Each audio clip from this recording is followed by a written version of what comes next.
Gentleman from Maryland for 5 minutes. Thank you, Mr. Chairman. Mr. Hur, your report starts with the line, "We conclude that no criminal charges are warranted in this matter." Have you had any reason to change your opinion about that? No, no, Ranking Member. You highlight the independence and support you got from the Attorney General and DOJ. Have you changed your mind about that? I have not. The report describes President Biden's cooperation in your requests. He allowed his homes to be searched. He answered questions for hours in the midst of a global crisis. Have you had any reason to change your mind about that? No, Ranking Member. All right.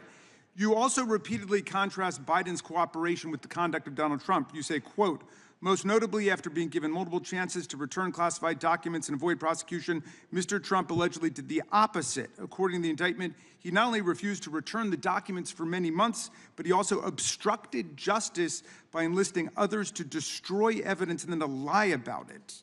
Have you any reason to change your judgment about the differences between President Biden's cooperation and the former president's non-cooperation? No, I continue to stand by those words in my report. With such a striking contrast, our colleagues have switched over from being impeachment investigators for constitutional high crimes and misdemeanors, which is how this whole thing started, to being amateur memory specialists, giving us their drive-by diagnoses of the President of the United States, whose soaring oratory, powerful historical analysis, and devastating extemporaneous repartee with even the most skilled ninja hecklers of the Freedom Caucus were on full display at the State of the Union address last week for the whole country to see. The desperate quest to invent an issue is a distraction from the 91 federal and state federal charges that Donald Trump faces now, his staggering civil court losses in New York now totaling more than $500 million, and his full-blown embrace and romance with authoritarian dictators and communist tyrants all over the world, from Viktor Orbán in Hungary to Vladimir Putin in Russia, the former head of the KGB, to the communist dictator of North Korea. It's not, this, my friends, this is a memory test. But it's not a memory test for President Biden. It's a memory test for all of America. Do we remember fascism? Do we remember Nazism? Do we remember communism and totalitarianism? Have we completely forgotten the sacrifices of our parents and grandparents and prior generations?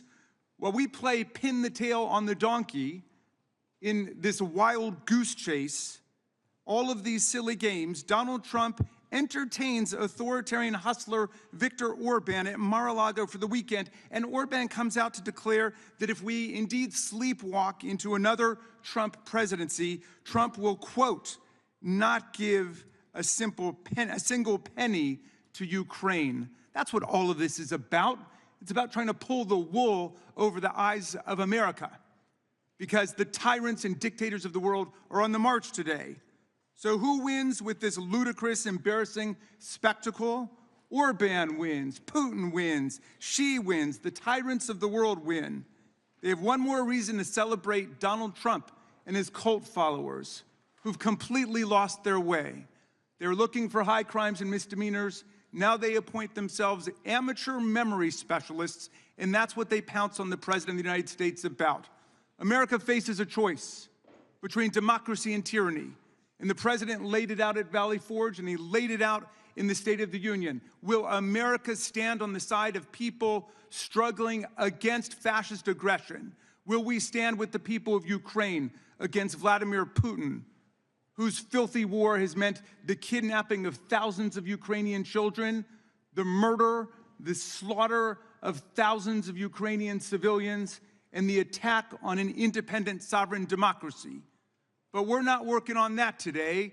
We're not standing up for democracy and human rights and international law around the world. No, we're trying to play memory detectives, to parse the language of a president who the whole world got to see at the State of the Union address directly address the real questions of our time.